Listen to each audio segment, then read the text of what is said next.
하나님, 이 시간은 하나님의 시간입니다. 하나님의 친히 여기 오셔서 이 부족한 종의 입술을 스피커로 삼으셔서 당신께서 원하시고 기뻐하시고 꼭 우리에게 주시기를 원하시는 말씀을 친히 주시며 우리의 마음의 문을 활짝 열고 우리 마음 안에 말씀으로 오시는 하나님을 영접하게 하시고 그 하나님과 함께 살게 하여 주시옵소서. 예수님으로 감사하며 간절히 기도합나이다. 하나님을 믿는다는 것이 무엇인가? 참 우리들에게는 너무나 새삼스럽고 생소한 질문입니다. 그런데 가장 기초고 가장 근본이고 가장 본질적인 여기서부터 우리의 신앙의 질이, 우리 신앙의 정체성이, 다시 말해서 바로 믿는가 바로 믿지 않는가 하는 것이 하나님을 믿는다는 것이 무엇인지를 바로 아는 것입니다. 하나님은 지극히 높은 보좌에 계셔서 에헴하고도 절간에 왕부처같이 앉아서 손 내밀고 이렇게 예배나 받기를 원하는 그런 하나님이 아닙니다. 쉽게 말하면 하나님을 객관화하지 말라는 거예요. 하나님의 말씀을 객관화하지 말라는 거예요. 좀 어려운 말인데, 객관화라는 나와 상대로 서로 떨어져 있는 겁니다. 하나님을 믿는다는 것은, 즉 진리는 내 안에서 하나님이 하나님 되시는 겁니다. 오늘 좀 말들이 어려운데 깊이 생각하시기 바랍니다. 내 안에서 하나님이 하나님 된다는 건 뭐냐? 내 안에서 하나님이 주인 노릇을 하고 하나님의 합당한 대우를 받고 하나님이 내 안에서 주권적인 통치를 할 수 있어서 아멘 말씀만 하옵소서 내가 행하겠나이다. 내 안에서 하나님이 하나님 노릇을 하고 하나님 구실을 하고 하나님 대접을 받고 내가 하나님을 그렇게 대접해 드리고 나와 내 안에서 하나님이 함께 사는 것이 이게 진리입니다. 그렇지 않은 진리는, 성경의 진리는, 어떤 박물관에 있는 어떤 그런 책의 진리는, 교회에 앉아서부터 예배를 드리는 그런 진리는 다 객관화된 하나님, 객관화된 진리, 석굴암의 부처처럼 하나님 모셔놓고 예배드리는, 이걸 여러분 잘 구별하시기 바랍니다. 나의 주, 나의 하나님으로 나와 하나가 된 주체적인 그런 하나님이 아니고 객관화된 하나님, 나와 동떨어진 하나님으로 섬긴다는 얘기입니다. 그래서 우리는 언제든지 하나님을 믿는다는 것을 하나님에 관한 지식, 하나님의 말씀, 하나님이 하신 말씀, 이거를 전하고 성경을 많이 알고 열심히 뭔가 교회에서 봉사하고 열심히 우리가 평생 목회를 하고 정말 잠도 제대로 못 자고 별별 소리 다 들어가면서 열심히 하고 뭐 하는 게 믿음이 아니라는 겁니다. 그게 캐톨릭의 공로신앙이고 모든 이단들의 행위신앙입니다. 하나님은 하는 것을 원치 않고 되는 것을 원합니다. 하나님이 원하는 사람이 되기를 원합니다. 마르다가 열심히 하는 건 나쁘지 않아요. 교회에서 열심히 봉사하고 뭐 교회에서 하나님을 위해서 교회를 위해서 평생 바쳐서 목회를 하고 뭐 당할 일 못 당할 일 들을 말 못 들을 말 다 들어가면서 열심히 하는 거, 그건 나쁘다는 게 아닙니다. 그것이 전부가 아니라는 겁니다. 그거는 형태입니다. 껍데기입니다. 내 믿음이 거기서 나타나야 되는 겁니다. 그래서 진짜 진리는 내 안에서 하나님 되는 것이다. 하나님을 객관하지 말고 하나님을 주관하라. 베드로의 신앙고백을 예수님은 아주 칭찬했습니다. 베드로의 신앙고백은 신학적으로 완벽한 기독론입니다. 저는 그리스도시요 우리의 구세주 살아계신 하나님의 아들입니다. 뭐 또 할 말 있습니까? 그게 우리가 고백하는 신앙고백이죠. 그런데 그거는 내가 한 것이 아니라 아버지께서 그렇게 너를 하게 하시는 겁니다. 신학적인, 객관적인, 보편적인, 일반적인 누구나 다 할 수 있는 그런 신앙 고백이라는 말입니다. 물론 우리는 가장 기본적인 그 신앙 고백 위에 우리 교회가 서 있습니다. 그런데 의심이 많던 도마는 예수님이 죽었다가 부활했다는 말을 나는 믿을 수 없어. 내가 보기 전에는 믿을 수 없어. 예수님이 나타났습니다. 내 손을 보고 내 옆구리에 손을 넣어보아라. 그때 도마가 거제에서 무릎을 꿇고 한 고백은 객관적인 신학적인 교리적인 일반적인 그런 신앙 고백이 아니고 당신은 객관화된 겁니다. 당신은 그리스도시요 하나님의 아들입니다. 객관화된 신앙 고백입니다. 도마는 그렇지 않았습니다. 나의 주, 나의 하나님이요. 베드로의 신앙 고백과 도마의 신앙 고백. 도마는 예수가 진정 자기의 왕, 자기의 주, 자기의 생사복을 주관하는 바로 자기의 주권자로 받아들이고 고백을 하는데 베드로는 You are. 당신은 이런 사람입니다. 그건 누구나 다 할 수 있는 객관화된 신앙 고백입니다. 이것을 우리는 모든 우리의 신앙생활 전반에 다 적용시킬 수가 있습니다. 하나님은 높은 보좌에 앉아 계셔서 에헴하고 예배를 받으시기를 원하지 않습니다. 세상 모든 종교, 세상 모든 신이라는 것은 가만 앉아서 그냥 갔다가 바치고 풍악을 올리고 놀러 신을 즐겁게 올리고 그래서 뭐 복이나 받아 먹으려고 하고 선영당 신앙입니다.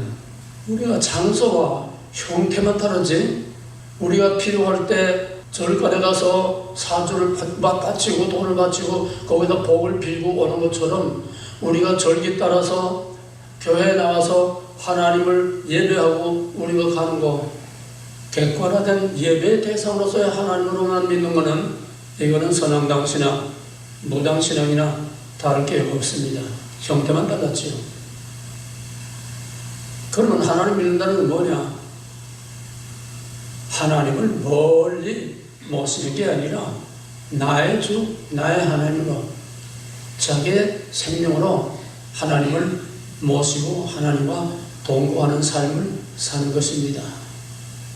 에녹이 하나님과 동행하더니 여기에 있지 않더라. 하나님과 동행했다는 것은 같이 사는 걸 말합니다. 예수님의 제자들은 3년 동안을 예수님과 함께 먹고 자고 뒹굴고 그냥 3년 동안 같이 지냈지만은 예수님의 제자들은 진짜 예수와 동거하지를 못했습니다. 진짜 예수의 정체를 몰랐습니다. 베드로가 주는 그리스도의 살아계신 하나님의 아들입니다. 대표적인 그런 제자들을 대표해서 위대한 신앙고백을 했음에도 불구하고 불과 몇 시간 먹혀서 예수를 3번이나 모른다고 부인하고 저주하고 I don't know. 이게 객관적인 신앙입니다. 교리적인 신앙입니다. 신학적인 신앙입니다. 의식적인 신앙입니다. 그러나 사도 요한은 그런 위대한 신앙을 하진 않았습니다. 사도 요한은 제자들 중에서 자기 가장 나이가 어린 그런 제자지만은 예수님을 누구보다도 깊이 사랑했고 누구보다도 예수님의 깊은 마음을 알았고 예수님과 항상 가까이서 비비되면서 가장 친근하게 예수님과 같이 살았습니다. 그래서 요한은 제자들이 다 도망갔을 때도 죽으면 죽으리라 예수와 함께 살고 예수와 함께 죽고 십자가에까지 나아간 살아있는 순교자가 되어서 마지막 때에 전 성경의 결론이고 우리 신앙의 결산이고 전 우리의 역사의 마지막 종지부를 찍는 그 위대한 종말에 대한 계시록을 성경의 결론으로 쓰게 했습니다. 가장 사랑하는 자 요한은 베드로처럼 You are 당신은 어떤 뭡니까? 그게 아니라 당신은 도마처럼 당신은 나와 당신도 떨어질 수 없는 나의 주, 나의 하나님입니다. 객관화된 하나님, 중간화된 하나님. 우리에게는 전 성경을 압축하면 모세오경이 됩니다. 모세오경만 했으면 그 이후에 모든 것 신약 성경 다 없어도 하나도 부족한 게 없어요. 그 안에 다 있습니다. 모세오경을 또 압축하면 창세기, 출애굽기, 레위기 세 책이 됩니다. 창세기는 언약, 출애굽기는 언약의 성취, 레위기는 바로 언약의 성취 후에 오는 성전의 성막의 얘기입니다. 출애굽기는 언약의 성취로서 하나님이 아브라함에게 약속한 그 백성들을 애굽에서 이끌어내셨습니다. 모든 사람들은 심지어 신학자들까지도 출애굽기를 구출하는 여기에 의미를 두고 있습니다. 애굽에서 빼내는, 신학적으로 말하면 중생이죠. 애굽에서 죄와 사망과 마귀의 권세에서 우리를 구원해 주는 바로 출애굽, 엑소더스, 구원, 중생, 여기에 모든 것을 집중시킵니다. 그러나 그것은 시작일 뿐이요, 하나님의 약속의 땅에 들어가는 것이 그게 진짜 믿음이고 그게 진짜 구원입니다. 그래서 우리는 하나님의 구원이 무엇인지, 하나님의 약속이 무엇인지, 출애굽기는 출애굽하는 그 해방 사건, 이게 해방 신학자들, 자유주의 신학자들이 제일 좋아하는 겁니다. 압제와 탄압에서 빼내는 거, 그게 출애굽의 목적이 아닙니다. 출애굽의 목적은 출애굽을 왜 시켰느냐, 그 백성들을 왜 거기서 빼냈느냐, 불쌍해서 고통당하니까 빼는 게 아닙니다. 아브라함에게 언약한 약속을 이루기 위해서. 그 약속은 뭐냐? 나는 너희 하나님, 너희는 내 백성이 되어서, 너희로 내 백성이 되어서 나의 왕국을 세우겠다는 겁니다. 이게 깊이 넓게는 더 이상 펼치지 못하겠습니다. 시간이 없어서. 다시 말하면 출애굽의 목적은, 출애굽 사건, 시내산 언약, 그 다음에 성막 세 부분으로 되어 있습니다. 출애굽의 목적은 마지막 포커스를 맞추는 출애굽 사건의 가장 핵심, 여기를 봐라. 이것 때문에 출애굽이 필요했다. 그게 뭐냐면 성막을 짓는 겁니다. 왜? 시내산에 임재하신 하나님은 적군을 부러워하는 짐승이나 사람이나 가까이 오면 쳐 죽입니다. 왜? 구별, 거룩을 지키기 위해서. 그런데 그 시내산에만 계신 두렵고 떨리고 오미하신 그런 거룩하신 하나님하고 그 백성하고는 완전히 따로따로입니다. 가까이 할 수가 없습니다. 그런데 하나님께서 모세에게 내가 너희들과 언약을 세워서 나는 너희 하나님, 너희는 내 백성, 너희는 내 아내요, 나는 너희 남편이요, 너희는 나의 피조물이요, 나는 너를 창조한 자요, 너희는 내가 애굽에서 너희를 이끌어낸 너희 하나님 여호와다. 그래서 그 하나님, 그가 왜 출애굽을 시켰느냐? 하나님이 나는 너희 하나님, 너희는 내 백성이지, 언약을 맺고 피로 언약을 세우고, 그 다음에 그 시내산 중토까지 그 장로들 대표들이 올라가서 거기서 하나님 앞에서 먹고 마시고, 우리로 말하면 중생하고 세례 받고, 그 다음에 세례 받고 주의 만찬을 한 겁니다. 언약이 다 완성됐지요. 그런데 그것이 끝이 아니고, 내가 너희는 내 백성, 나는 너희 하나님이니까 이제는 아내와 남편 결혼식을 한 거야.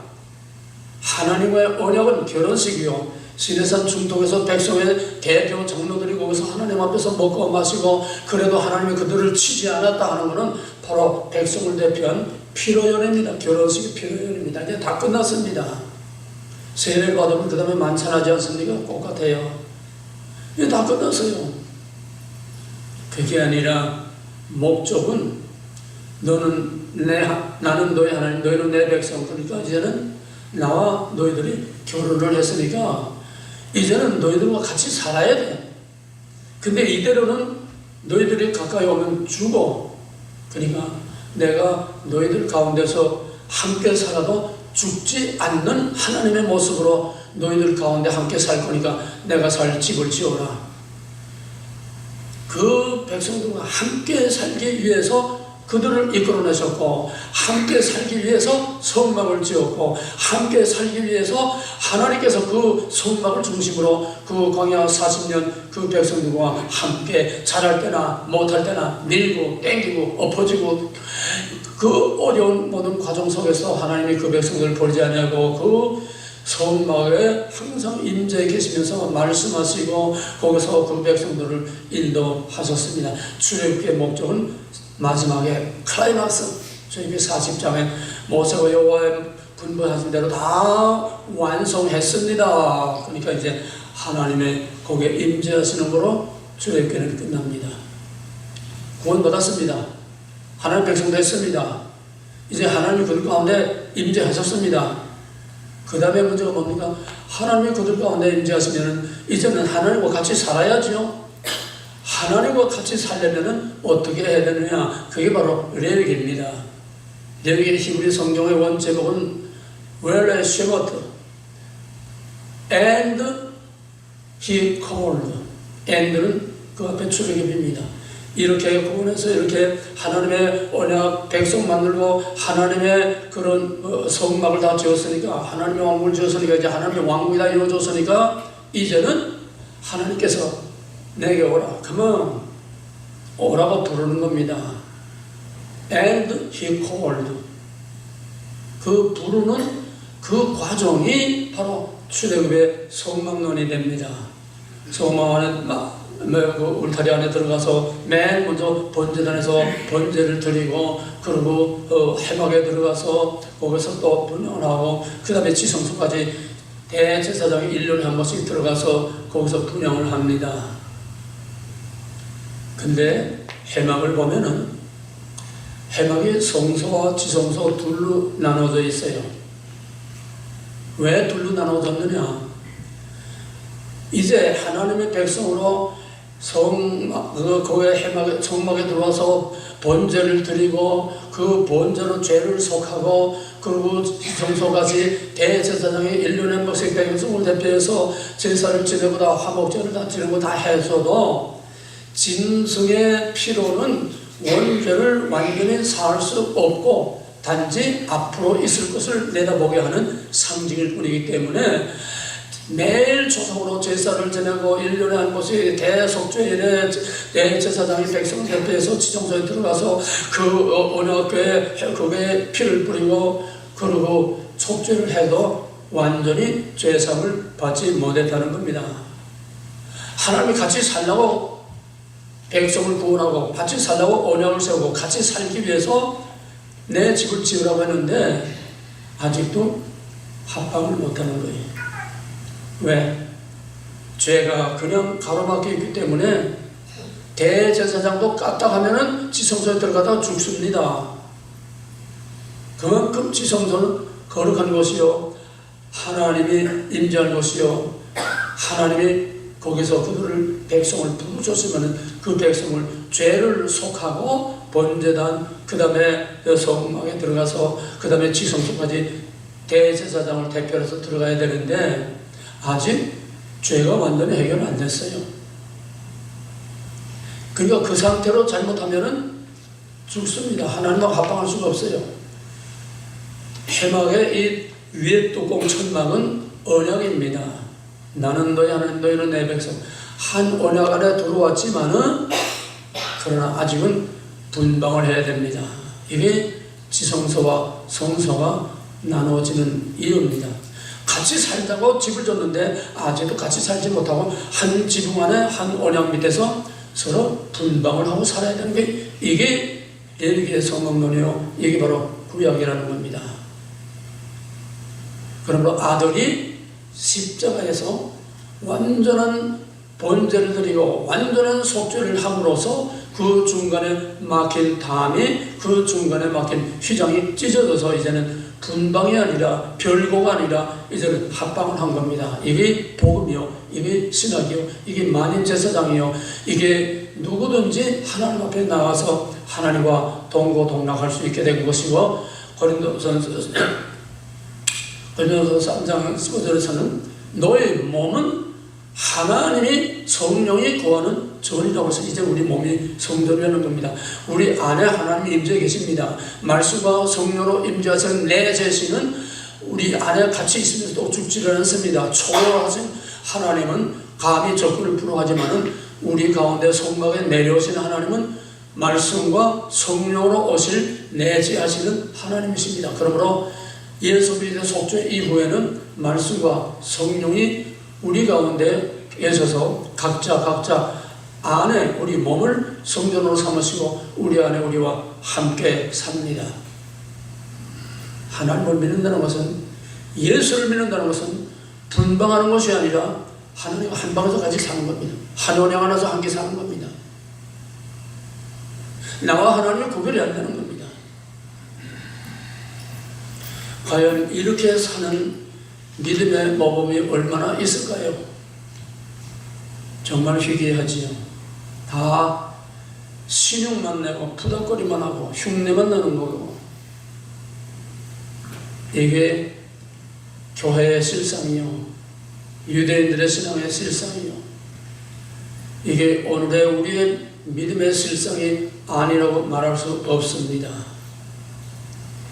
하나님은 그 백성이 잘할 때나 못할 때나 항상 그 백성들 가운데 함께 계신, 그 백성들과 함께 불기둥과 구둥기둥과 그 40년 광야를 계속 함께 가셔서 끝내 약속의 땅까지 이끌고 들어갔습니다. 하나님과 동거하고 하나님과 동행을 했습니다. 하나님은 그 백성과만 아니라 그 백성의 역사 속에 들어와서 그 이스라엘 백성의 역사 속에서 밀고 땡기고 그냥 그 씨름을 하며, 마치 보강나루토의 야곱과 씨름한 것은 전 이스라엘의 구속사를 내다보게 하는 겁니다. 하나님과 씨름하는 게 이스라엘의 역사예요. 이게 구속사입니다. 결국 그러다가 어떻게 됐습니까? 성전, 솔로몬의 그 아름다운 성전 다 깨뜨려버렸지요. 왜? 이 껍데기 가지고는 이제는 안 된다. 내가 너희 안에, 너희가 내 안에, 이제는 너희와 내가 이제는 껍데기 성막이 아니라 내가 너희 안에, 너희가 내 안에 함께 살기를 원한다. 이게 하나님이 원하는 믿음이에요. 오늘 우리 믿음을 스스로 다시 한번 처음 정리해 보시기 바랍니다. 그래서 하나님은 그 이스라엘 공동체만이 아니라 한 사람 한 사람 하나님의 약속이 있는 택하신 백성 하나하나를 하나님은 눈여겨보시면서 항상 와치하고 항상 같이 살고 같이 동행합니다. 우리가 하나님 모를 때도, 내가 세상에서 막 그냥 방황할 때도 하나님은 여전히 나와 함께 하셨습니다. 그런 것을 어떻게 다 말할 수 있겠습니까? 여러분도 수많은 체험을 했을 겁니다. 하나님이 여러분을 도와주시고, 어떤 때 어떤 위기에서 도와주시고, 여러분을 어떻게 여기까지 인도하셨는지 누구나 다 경험을 했을 겁니다. 그런데 대부분의 사람들은 그저 있을 수 있는 일, 당연한 일, 우연한 일, 내가 살아온 과정을, 그게 하나님이 함께 계신다는 것을 다 잊어버리고 삽니다. 내가 병원에 들어가서 다 죽을 뻔하다가 살아나오고, 그 병원에서 그 치료를 잘해서 살아나왔다. 우연은 없습니다. 하나님 안에 우연은 없습니다. 하나님 밖에서 되는 일은 하나도 없습니다.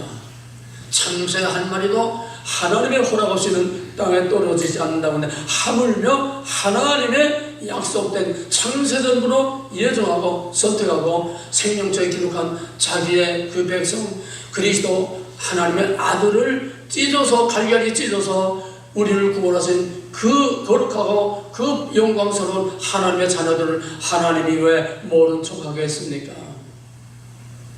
하나하나 우리의 일동, 일거수, 일투족, 우리의 삶 자체 하나님이 항상 같이 하는데, 우리는 때로는 아유 귀찮아요, 좀 따로 삽시다. 요즘은 결혼을 하지 않고 사는 독신자들이 점점 늘어나고 있습니다. 서로 귀찮다는 거예요. 서로 얽혀 매가지고 뭐 이러니 저러니 망당하면서 우리 그렇게 살지 말자. 편하게 살자. 쉽게 살자. 언제든지 우리가 필요하면 필요한 때 만나서 엔조이하고 그거로 끝나고 이러고 저러고 하려고 따지지 말자는 거예요. 자유를 누리겠다는 거예요. 요즘은 사람들도 하나님하고 동거하는 걸 싫어합니다. 하나님 좀 따로따로 삽시다. 그래서 필요한 때 나가서 우리가 하나님 안녕하셨습니까? 하나님 잘 주무셨습니까? 그동안에 일주일 동안 하나님 잘 계셨습니까? 그래서 인사하고 그러고 또 박수 치고 찬양하고 그러고 돌아가고 맙니다. 절간에 가서 빌고 오는구나. 교회 가서 찬양하고 뭐 예배 드렸다고 하고 그리고 스스로 어떤 위안을 받고 만족을 받고 복 받기를 바라고 그리고 복이나 빌고 가는구나. 뭐가 다르습니까? 하나님은 자기 백성 하나하나를 개별적으로 이름을 생명적인 기록했고 이름을 일일이 하나하나 아브라함아 모세야 다윗아 이름을 하나하나 불러주시는 1대1의 인격적인 관계로 우리와 관계하고 우리와 함께 살기를 원하지 그렇게 객관화된 신으로 멀리서 예배를 받기를 원하는 그런 하나님이 아닙니다. 이스라엘 백성들은 하나님 성전 안에만 계신 줄 알았어요. 그래서 성전만 가서 예배하는 줄 알았어요. 성전 다 파괴되고 이방 땅에 사로잡혀가니까 미신가 하나님이 어디 갔느냐? 우리 어디서 하나님 만날 수 있는 어디서 하나님 예배할 수 있느냐? 여기서 신관이 바뀌고 예배관이 바뀌고 교회관이 바뀌고 다 바뀌는 겁니다. 하나님은 성전에만 갇혀있는 하나님 아닙니다. 우리가 하나님 교회만 가둬놓고 밖에 나가서 마음대로 살다가 또 하나님 안녕하셨습니까? 와서 또 지성소에 하나님을 가둬둔 유대인들이나 교회에 하나님을 가둬들고 교회 문만 나가면은 자기 멋대로 살다가 또 생각나면 필요하면 정해진 절기에 나와서 하나님 안녕하셨습니까? 인사하고 돌아가는 이게 아닙니다. 같이 사는 겁니다. 때로는 하나님의 간섭이 귀찮습니다. 때로는 하나님의 간섭이 우리에게 어떤 고통을 줍니다. 때로는 하나님께서 우리에게 기쁨을 줍니다. 천사라고 하면은 하얀 옷 입고 날개가 달아서 뭘 날아다니는 천사 아닙니다. 하나님의 쓰임을 받는 거, 하나님이 불임을 받는 거, 하나님이 보내신 하나님의 쓰임 받는 그 존재들이 다 천사입니다. 창세기 18장에 소돔과 고모라를 엎으시려고 세 천사가 아브라함을 찾아왔을 때 사람의 모습으로 왔지 뭐 날개 달린 천사가 온 거 아니에요. 이제 있는 것을 옛적에서 뭐 장래에서도 또 옛적에서 하나님의 이미 지나가는 것을 다시 찾으시느니라. 구약에 천사가 있었으면 신약시대도 천사가 있고 지금도 천사가 있습니다. 우리 안에 임재해 계시는 말씀과 성령은 하나님이십니다. 하나님이 천사를 부려서 사람을 부려서 원하시는 일을 하시는 겁니다. 뭐 많은 말을 시간이 없어 안 하겠습니다. 이 어려운 거를 간단하게 쉬운 예를 들겠습니다. 지난 2월 달에 우리 은퇴 목사에 모이고 저 왕관에 조선관리 거기서 이제 지사를 할 때에 아니 느닷없이 저 박종자 사모가 케이크를 갖다 쪼개놓고 해피 볼스데이를 하는 거예요. 이게 뭡니까 도대체?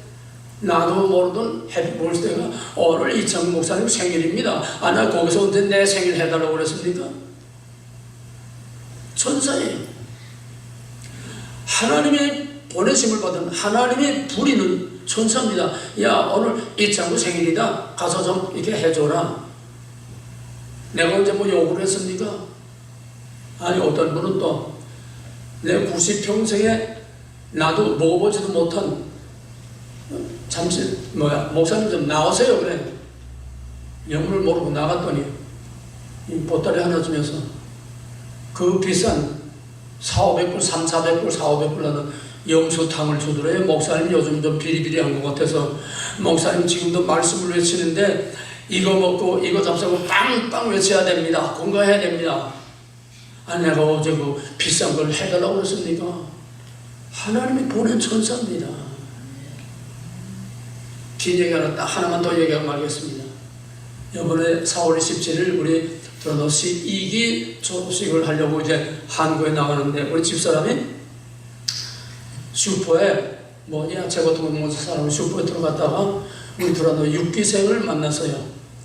너무 반갑다고 서로 그러면서 목사님 어디니, 목사님 차에 있다고 그러면 차에까지 나와서 너무 반가워서 그냥 나갔다 무척 사랑하고 사랑을 많이 받던 자매입니다.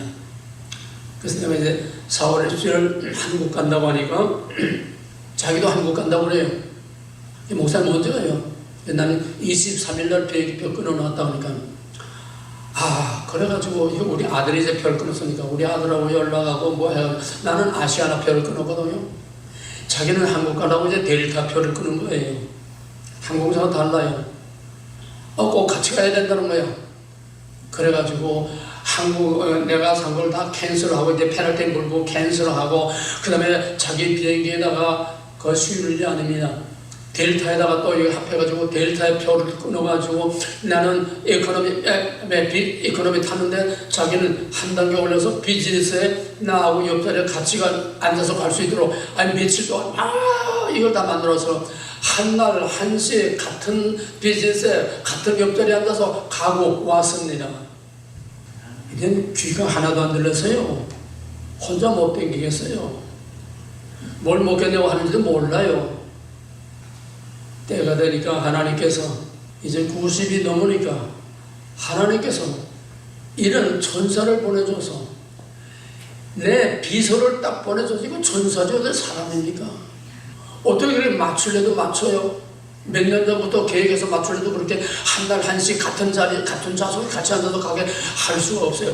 더더구나 가는 것만 아니라 오는 것까지 다 딱 맞춰가지고 얼마나 편하게 갔다가 편하게 왔는지. 하나님과 함께 사는 거 이런 겁니다. 우연은 없습니다. 여러분도 수없이 많은 경험이 있었을 겁니다. 다만 몰랐을 뿐이에요. 당연하게 평범하게 그저 세상을 이렇게 살아가는 하나의 과정으로 그냥 그렇게 넘어갔지, 하나님이 하셨다고 딱 하나님의 그 섭리로 그렇게 받아들이고 고백하고 그렇게 하나님과 같이 사는 그걸 깨닫지 못했을 뿐입니다. 우연은 없습니다. 이제부터 무슨 일을 하든지 어디를 가든지. 1979년도에 내가 봉고차 때 처음 나왔을 때 봉고차 타고 교회 또 미국에서 온 여기 학생들 이렇게 데리고서 이제 대관령 그쪽으로 이제 전도 훈련을 가다가, 거기에 나는 20살 때 운전을 했는데, 군대에서 20살 때부터 운전을 했는데 군대에서 나와서 면허를 안 냈어요. 면허가 없어요. 그 부목사는 면허 낸 지 한 달밖에 안 됐지만 면허증이 있어요. 그러니까 누가 운전하니까 면허증 있는 놈이 운전해야죠. 거기에서 막 꾸불꾸불하는 거기에서 차는 다 제끼고 그냥 막 추월해서 나가고, 거기서 90km 놓고 막 내려가는 거 내리막길로 해. 아이고. 그래서 거두절미하다 생략하고 거기서 20m 남떨어져 굴러 떨어져가지고 차가 여기서 하고 빠까빠까빠까 불 들어가지고 척추가 3개가 나왔습니다. 그런데 그 해에 내가 받은 말씀이 시편 23편 4절, 내가 비록 사망의 음침한 골짜기에 달릴지라도 해를 두려워하지 않을 것은 주께서 나와 함께 하심이라. 주의 지팡이가 나를 안위하시나이다. 말씀이 육신이 되어 내 삶에 나를 사망의 음침한 골짜기에서 나를 이렇게 멀쩡하게 살려줬습니다. 이런 체험을 수도 없습니다. 오늘부터 하나님과 함께 사시길 바랍니다. 분방하지 맙시다. 합방합시다. 나가든 들어오든 좋을 때나 나쁠 때나 밝을 때나 어두울 때나 항상 하나님을 내 앞에 모시며 여호와를 내 앞에 모시며 항상 하나님을 내 앞에 모시고 내 안에 모시고 하나님과 얘기하고 대화하고 교제하고 밀고 땡기고 야곱처럼 하나님하고 씨름도 하고 하나님과 살아있는 인격적인 관계를 가지고 살자는 겁니다. 쉽게 말해서 부부 관계처럼 살자는 거예요. 밀고 땡기고 싸우고 뭐 그래도 한 지붕 밑에 같이 사는 것처럼 우리가 하나님하고 같이 산다는 게 결코 편한 것만 아닙니다. 복만이 아닙니다. 어떤 때는 가슴이 찔리는 것도 있습니다. 그래도 서로 다투면서도 한 지붕 안에 사는 부부처럼 때로는 불편하고 때로는 좀 너무나 감사하지만 하나님하고 같이 살길 바랍니다. 이제 성막도 아니고 성전도 아니고 교회도 아니고 이제는 여러분의 가정 여러분의 가정도 아니고 여러분 자신이 성막이 되고 여러분 자신이 성전이 되고 여러분 자신이 하나님의 임재에 계시는 것이 되어서 말씀과 성령으로 우리 가운데 임재에 계시는 하나님과 함께 살고 함께 죽고 함께 울고 함께 통곡하고 함께 탄식하고 하나님과 마음과 뜻을 같이 해서 같이 살면은 살든지 죽든지 다 하나님 안에서 영광이 되게 하시는 줄 믿으시기 바랍니다. 기도하겠습니다. 감사하신 하나님, 말로 입으로 찬성으로 그저 교회 왔다 갔다 하는 거로 우리의 머리와 생각으로만 믿지 말고 하나님을 객관화된 하나님으로 아니라 내 안에서 나눌래야 나눌 수 없는 살과 피가 되고 생명이 되고 내 호흡이 되고 내 영혼이 되어서 하나님과 언제 어디에나 같이 살고 같이 죽는 동행하는 삶, 동거하는 합당하는 한 하나님 안에 하나가 되게 하여 주시옵소서. 앞으로 우리에게 어떤 환란이 올지 모르지만은 하나님과 동거하는 사람들만이 끝까지 그 고난을 이기고 영광의 면류관을 쓸 줄로 믿습니다. 그날까지 하나님 우리 각자와 동행해 주시고 우리의 하나님을 문 밖에 세워두지 마시고 우리의 교만한 마음의 문을 활짝 열고 죽으면 죽으리라 나의 주 나의 하나님 받아들여서 우리 마음 안에 항상 하나님을 모시고 사는 산 제사 산 제단이 우리 안에 이루어지게 하여 주옵소서. 나의 왕 나의 하나님으로 살게 하여 주시옵소서. 예수 이름으로 감사하며 간절히 기도하옵나이다. 아멘.